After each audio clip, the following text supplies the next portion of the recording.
Good morning, comic book fans. Welcome back to Comics in 5 Minutes. I'm your ever-loving host, Shorty, and I'm feeling considerably better today. People who are not up on this one, I was really, really bad yesterday. I ended up closing the shop and going home early.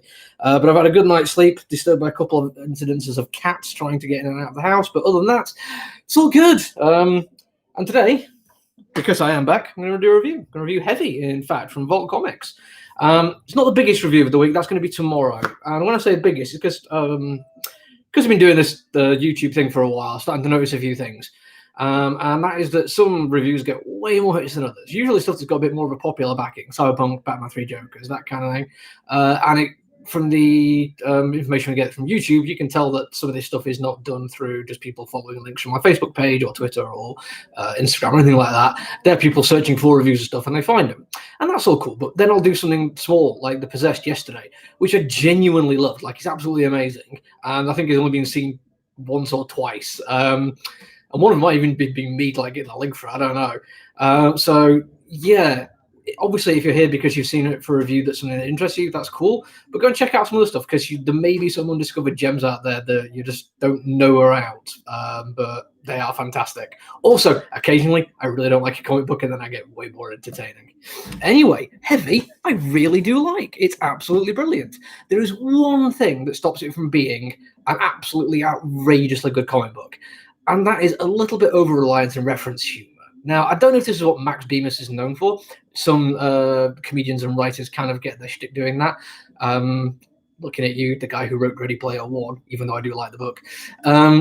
It feels like there's just a little bit too much of kind of throwaway comments of just trying to ground it and use it as a way of, so instead of bothering to exhibit like personalities and kind of tropes that make sense, they just out and out reference things.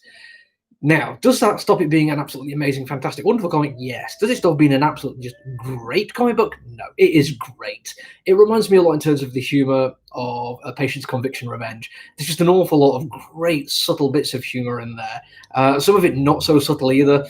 Some of it is just kind of crude, but entertainingly crude. The main action bit is our dude going to an alternate reality Rome to kick the crap out of an evil Leonardo da Vinci. And all the statues are of Leonardo da Vinci, but with his absolutely comically large schlong out. And it does very much fit into the whole, like, yeah, this is just a full-on masculinity praise kind of thing, that I am Leonardo da Vinci and I am a genius, so everyone should worship me. And hey, by the way, have you noticed my dong?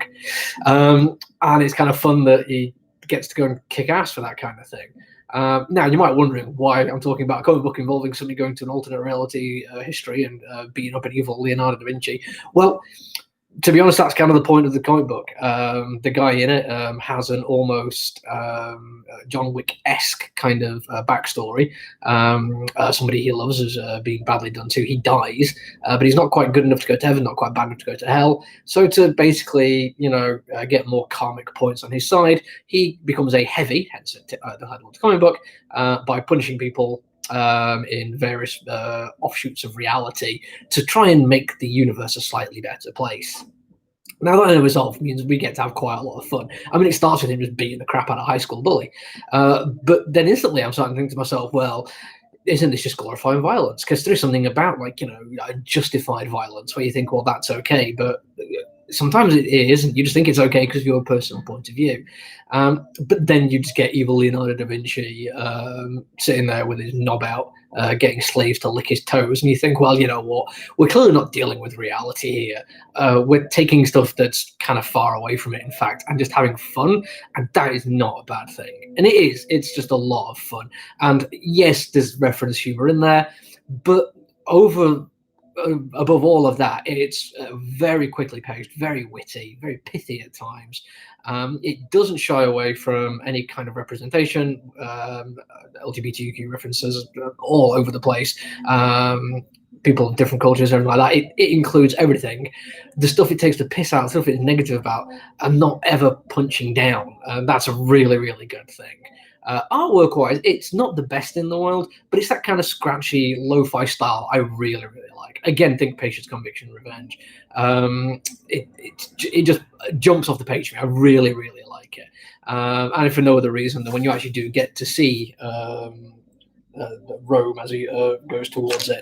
You do get one excellent page, and I'm not going to zoom in too much on this one because but if you pay attention to some of the statues there, you'll see exactly what I was talking about earlier, and that is a good-looking page of comic book art. So yeah, it's not quite made it onto my pull list yet, but I will be reading issue 2, and if that maintains the humour and the quality of storytelling, it could very well end up on it. We have a couple of copies left, but if you find one in your local comic book store, I would absolutely recommend grabbing it. I think it's fantastic. But that is it for me today. I will be back tomorrow, and I'm going to be reviewing Stillwater, which is the big one for this week, so you've got that to look forward to. Bye!